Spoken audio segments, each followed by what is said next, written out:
Hello everyone, welcome back to another video. So today, as you can see, we're going to cover a service called the Financial Ombudsman Service, and they cover quite a lot of complaints. So let's get right into it. So this is their website. I'll put, as always, the link in the description, just in case you want to check it out for yourself and what they can actually help you with. But as you can see, we will cover it. We'll go through it. So right at the top, you can see exactly who they are, meet their staff. There's quite a few different information portals here, so feel free to have a flick through that. For consumers, so it gives you an overview, how to make a complaint, complaints that they can help with, what to expect, who we've helped, and complaints that they can't help with. So let's have a look at that. What complaints can't the Financial Ombudsman help with? So they can't deal with organisation to organisation complaints. So if you're running a company and you have a complaint about another company you've had dealings with, they won't help you. They'll probably refer you to somewhere else. Complaints affected by a time limit. That's a very vague response to that, but it covers what it needs to. And complaints about non-UK businesses. If you're going to complain to an ombudsman service, it has to be UK based and registered. They've set out all their rules. They can't get involved in complaints that involve court action, and that goes for any ombudsman service. None of them can get involved with anything with court action. Complaints that they can help with. So as you can see, they've got quite a few. So fraud and scams, banking and payments, insurance, mortgages, other complaints, PPI. I don't think they deal with COVID.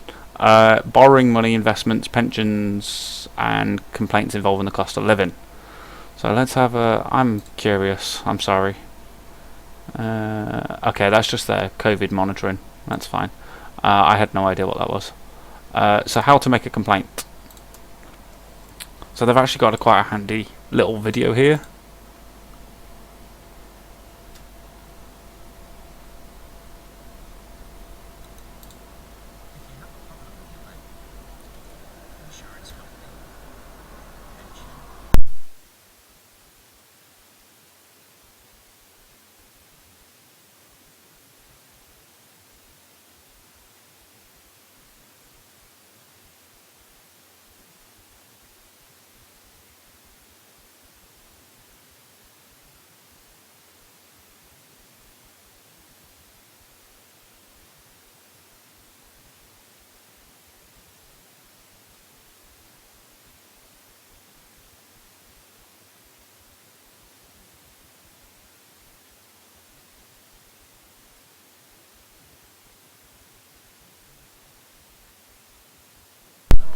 So yeah, that video covers what they can and can't deal with and how to do it. So they do have a complaints checker.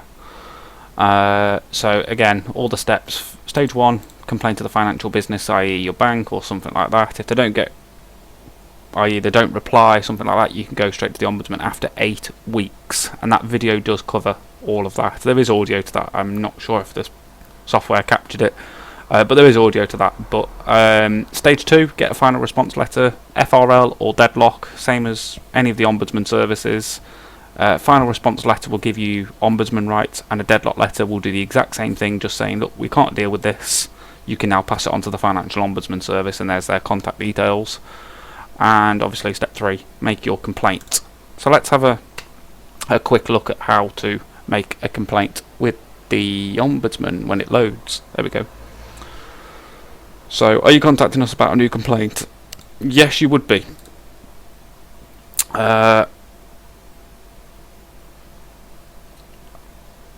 You obviously click whichever one. I'm just going to go for I'm a customer, because that's normally the best one to go for.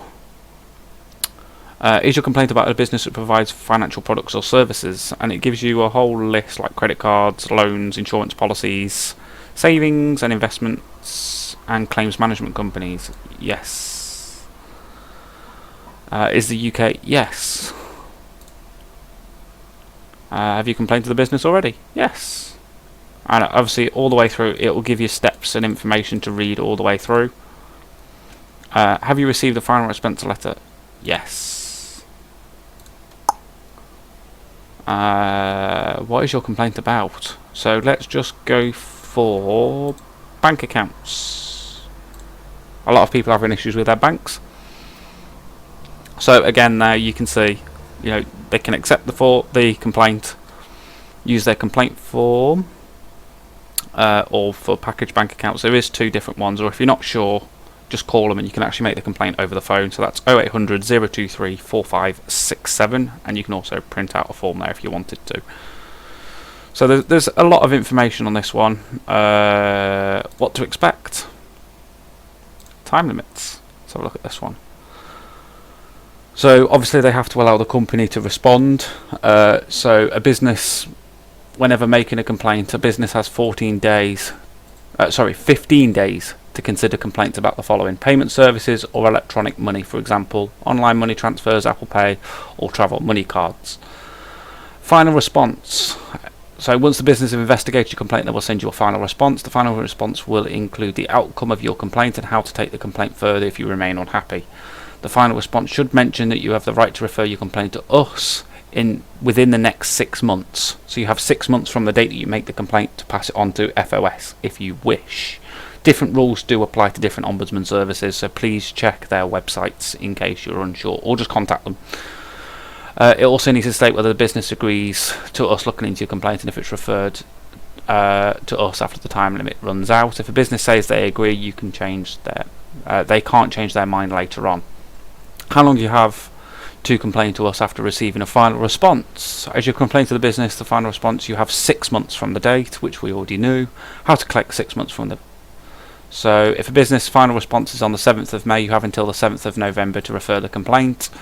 If a business sent its final response on the 30th of August, then you have until the 28th of February to complain, since it's not possible to have an end date of 30th of February. So what counts as exceptional circumstances? Sometimes they do look at exceptional cases if it's slightly out of the normal or something's not quite right and they need to investigate it just a little bit more, and it gives you all the information there. How long it takes, it doesn't really, they don't normally tend to give timescales because FOS, HOS and communications always have waiting lists or queues or a set process to vet your complaint to make sure it's being assigned to the correct person, but they do have a page on it that you can go and have a look at. Same again, mortgage and endowment complaints, time limit for PPI and different case studies that they've done. So let's have a look at the how long it takes page. It's currently taken, see, it's exactly what I said, that they've got a lot of case waiting. I know I've got 2 pending with them myself, so they're very busy, so you just have to give them chance. If you're not sure, just give them a call or send them an email and just chase it up if you just want a bit of reassurance they are still looking into it. Some basic information. When your case handler has been allocated for investigation, so the case handler, so once it's gone through its basic checks and they've agreed to take the case on, it will be assigned to a case handler, and the case handler will always send you an email just saying, hey, I'm the case handler, I'll be investigating it, I'll be in touch once I have some more findings or have an outcome. Or obviously if you've got a third party, they will contact the third party. It's very rare that financial complaints have third parties unless you work for an agency. Tell us about your circumstances, so make sure you keep them up to date. Obviously if you have a direct contact, which 90% of the time on most emails from an FOS advisor or a case handler, they will give you a direct dial number that you can contact your case handler directly. And on other ombudsman portals they give you the case handler name and direct phone number on the portal, which I will show you on a different video for communications ombudsmans, one of them that I've had a recent very good experience with them, so I'll cover that in another video. You can contact their helpline number, which is the same number. It's not down there. Yeah, they're not the same as the others. So they have got a helpline number, which is there, which I did cover before, 0800 023 4567, or if you want to send them an email, it's complaint.info@financial-ombudsman.org.uk. And yeah, there's a lot of information. Okay, other ways to get in touch. There's an 0300 number there. Might want to speak to someone, please contact us via email possible. Next generation text relay if you're calling from abroad. If you want to go to the switchboard or their fax number. I never knew they had all of those, honestly. I've never scrolled that far down. Normally if I come on I just get to that and just click the number to call it. So I've never actually scrolled down. And they have got a lot more social media, so they've got a Twitter, a LinkedIn, a Facebook, and a YouTube channel, which is interesting. Decisions database, so you can search any company. So if you go for, I don't know, let's search Halifax.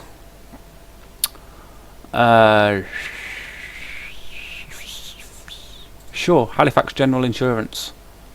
Let's just search that and just see what comes up. So as you can see, they give you decision notices, and they will always give basic information. So let's have a look at Mrs. K's decision.